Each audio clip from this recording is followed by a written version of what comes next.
太原的王生清晨早起赶路，遇到一个女子，怀里抱着个包袱，独自在路上奔跑，露出很吃力的样子。王生急忙赶上一看，是一个10几岁的漂亮女子。王生心中很爱慕她，问道：你怎么天不亮就独自一人赶路？女子说：你一个走路的人，又不能解除别人的愁闷，问我干什么？王生说：你有什么忧愁？如果我能效力，绝不推辞。女子很悲伤地说：父母贪财，把我卖给一家有钱人家做小老婆，那家的大老婆非常妒恨我，每天早上骂，晚上打，折磨得我实在受不了了，想逃到远处去。王生问：你要到哪里去？女子说：逃亡的人哪有一定的去处？王生说：我家离这里不远，就委屈你到我家去吧。女子听了很高兴，答应了。王生替她背着包袱，领着她一块回家。女子进了门，看到屋里没人，问：先生怎么没有家口？王生回答说：这是我的书房。女子说：这地方很好，你如果可怜我，想救我，就要保守秘密，别让别人知道。王生答应了，于是二人便睡在了一处。女子藏在书房里，过了许多天也没人知道。王生把这事稍微向妻子陈氏漏了点风，妻子怀疑这女子是大户人家的陪嫁女，劝王生打发她走。王生不听。有一天，王生偶然到集市上，遇见一位道士。道士看见王生，露出很惊愕的样子，问道：你遇到什么了？王生回答说：没遇到什么。道士说：你周身邪气围绕，怎么说没有？王生又竭力辩白，道士只好走了，说：真蠢呐！世上竟有死到临头还不醒悟的人。王生听了道士的话很诧异，不禁怀疑起那个女子。转念一想，明明是个美妙女郎，怎么会是妖怪？肯定是道士要假借镇邪驱灾骗饭吃。不一会儿，来到书房门口，发现门从里面关着，进不去。王生心中一虑，便从墙缺处跳进院子，见房门也紧紧关着，他就悄悄地靠近窗口往屋里瞧，只见一个狰狞的恶鬼，面色青绿，比着锯齿般的尖牙，拿着彩笔，正在往一张铺在床上的人皮上绘画。画完后，恶鬼扔掉彩笔，举起人皮，像抖衣服那样抖了抖，披在了身上，就立即变成了个女子。王生见此情景，恐惧万分，像狗一样悄悄地爬了出来，急忙去追赶道士，可道士已经不知哪里去了。王生到处寻找，最后在野外碰见道士。王生直挺挺地跪在地上，求道士搭救。道士说：让我替你赶走他吧，这东西也费了不少苦心，才找到个替身，我也不忍心伤害他的性命。说完，把一柄拂尘交给王生，叫王生挂在卧室门上。临别时，道士约他第二天在清帝庙会面。王生回到家，不敢进书房，就睡到妻子屋里，把拂尘挂到门上。到一更时，王生听到门外有动静，自己不敢去看，叫妻子从门缝里瞧瞧。只见一个女子走过来，女子看见房门上的拂尘，不敢进来，站在门外气得咬牙切齿，过了很久才离去。不一会儿，女子又回来了，骂着说：道士吓唬我，总不能把吃到嘴里的东西再吐出来吧。说着，摘下拂尘，弄得粉碎，打破房门来到屋里，径直登上王生的床，撕裂开王生的肚腹，抓出心来捧着走了。王生的妻子大声哭叫，女仆听到声音进来，用灯一照，王生已经死了，到处溅满了污血。陈氏吓得不敢哭出声，只淌眼泪。第二天，陈氏让弟弟二郎跑去告诉道士，道士发怒地说：“我本来可怜他，鬼东西竟敢这样！”就跟着二郎来到家，那女子已不知道哪里去了。道士抬头四下里看了看，说：“幸亏没逃远。”问：“南院是谁家？”二郎说：“是我的住处。”道士说：“那鬼现在你家？”二郎吃了一惊，认为不在他家。道士问他说：“你家可曾有一个不认识的人来？”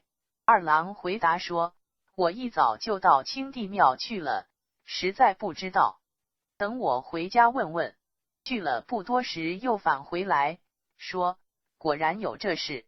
早晨有一个老妇人来过，她想给我们家当仆人，操持家务，我妻子留下了她，现在还在家中。”道士说：“就是这个东西。”于是同二郎一块去了南院。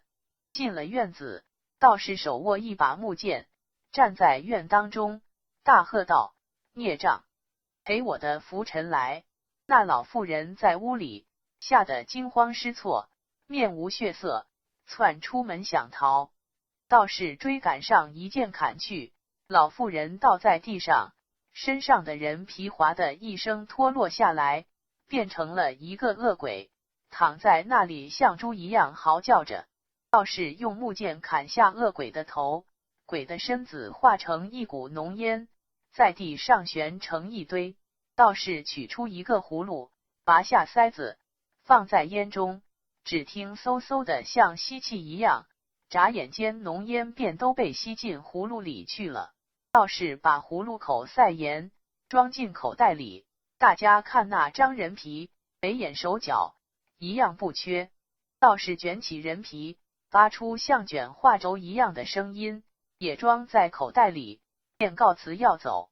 陈氏迎门跪拜着，哭求道士救活王生。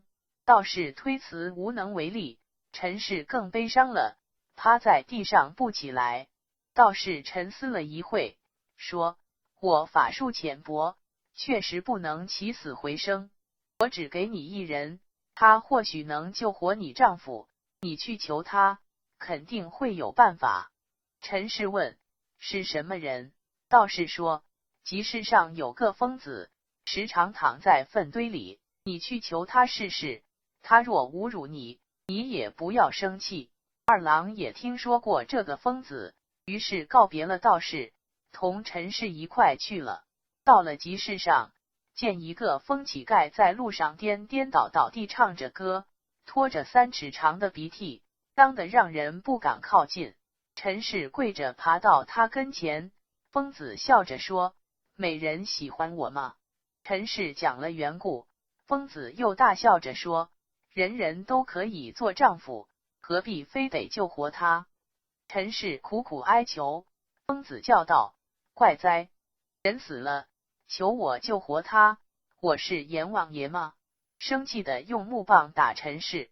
陈氏忍痛挨打，集市上的人渐渐围拢过来，像堵墙一样围着他们。疯子咳了口痰，吐了满满一把，举到陈氏嘴前说：“吃了它。”陈氏脸长得通红，面有难色，继而又想到道士的嘱咐，只得硬着头皮吃了。咽到喉中，觉得像团棉絮，叽里咕噜咽下去，最后堵在了胸口间。疯子大声笑着说：“美人喜欢我哟。”接着站起身，头也不回地走了。陈氏在后面跟着，见他走进庙里，陈氏进去一看，不知道哪里去了，前前后后仔细搜寻，竟没一点踪影。陈氏又藏恨又羞愧地回去了。回家后，陈氏既痛心丈夫死得惨，又悔恨吞痰的羞辱，哭得前仰后抬，只求一死。她想给丈夫擦洗血污，收尸入棺，家里人都远远地站着看，没有敢靠近的。陈氏抱着丈夫的尸体收拾肠子，一边收拾一边哭，哭得声嘶力竭。忽然想呕吐，觉得胸中那块堵着的东西猛劲冲出来，来不及回头，已经掉进丈夫的腹腔中。陈氏吃惊的一看，原来是颗人心在腹腔中突突的跳动，热气蒸腾，像冒烟一样。陈氏大为惊异，急忙用两手合起丈夫的腹腔，用尽力气挤抱着，稍一松劲，就有热气从缝中冒出来。于是她便撕了幅绸子捆扎起来，用手抚摸着尸体，觉得渐渐温暖起来，又盖上被子。半夜里打开被子一看，鼻中有了气息。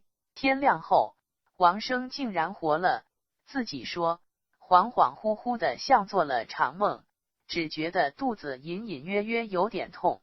看看原来的伤口，结了个铜钱大的痂，不久就全好了。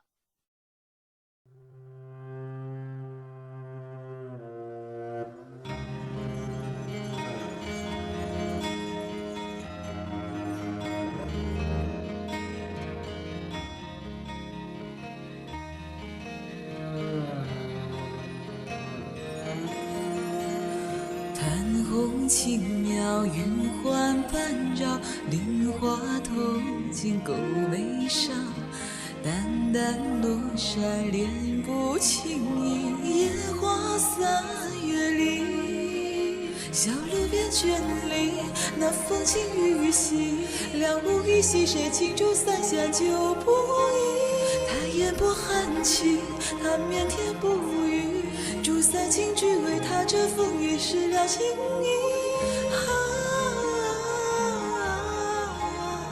缘情，缘情，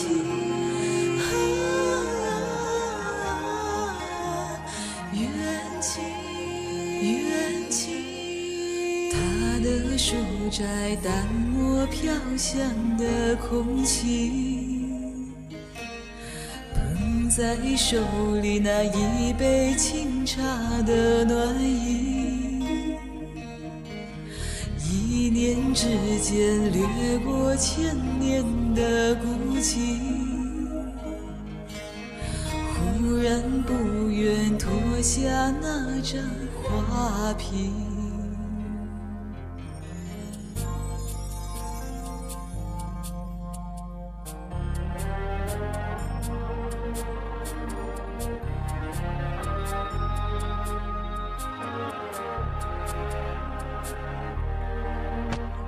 红烛落盏，魑魅暗藏，他眼中一点迟疑，此生白头永不分离，他低声耳语，只为这一句情愿一错到底，哪怕遗忘在天一笔出杀机，相逢如是天意，湮灭也不可惜，前生往事抛却换一念相思意。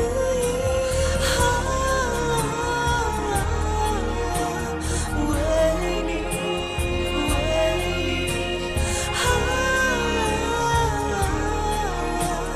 为你，慢慢习惯人间烟花的空气，心甘情愿日日守候他归期，胭脂淡扫人面桃花两相依，只为他情愿掩埋了自己，再披上了花皮，眼中那牵丝心，只怕感情藏不住他的秘密，隐瞒挽回情，两万声天际，手上那把青竹伞下旧布衣，忘记，忘记。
day, and there lived a man named Wang.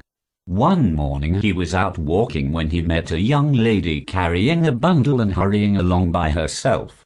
As she moved along with some difficulty, Wang quickened his pace and caught her up, and found she was a pretty girl of about 16. Much smitten, he inquired whither she was going so early, and no one with her. "A traveller like you cannot alleviate my distress. Why trouble yourself to ask?" replied the girl. "What distress is it? I'm sure I'll do anything I can for you," said Wang. "My parents loved money, and they sold me as concubine into a rich family, where the wife was very jealous, and beat and abused me morning and night. It was more than I could stand, so I have run away," answered she. Wang asked her where she was going, to which she replied that a runaway had no fixed place of abode. "My house is at no great distance. What do you say to coming there?" said Wang. She joyfully acquiesced, and Wang, taking up her bundle, led the way to his house.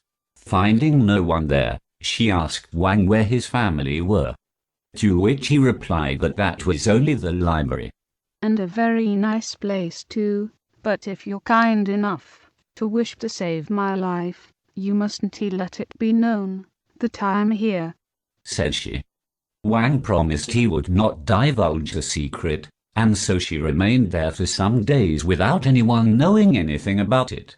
He then told his wife, and she, fearing the girl might belong to some influential family, advised him to send her away. This, however, he would not consent to do.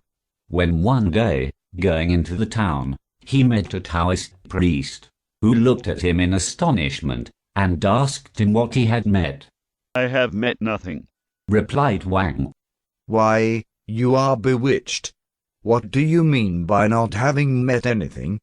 said the priest. But Wang insisted that it was so, and the priest walked away, saying, "The fool! Some people don't seem to know when death is at hand." This startled Wang, who at first thought of the girl.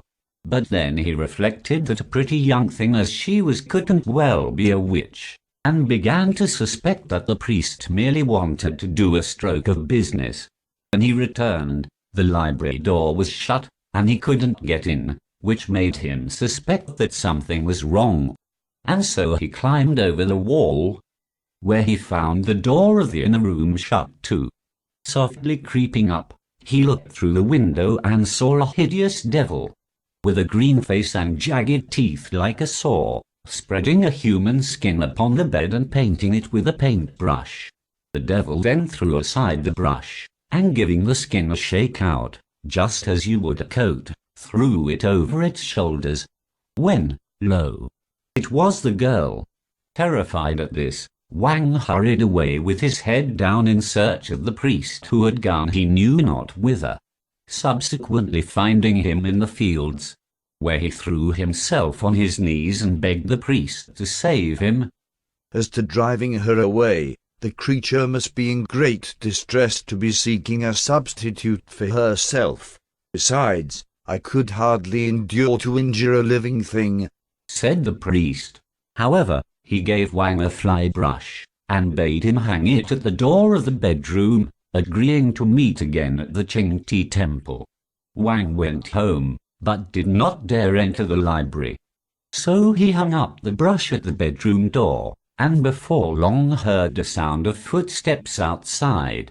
Not daring to move, he made his wife peep out, and she saw the girl standing looking at the brush, afraid to pass it. She then ground her teeth and went away, but in a little while came back, and began cursing, saying, "You priest, you want to frighten me.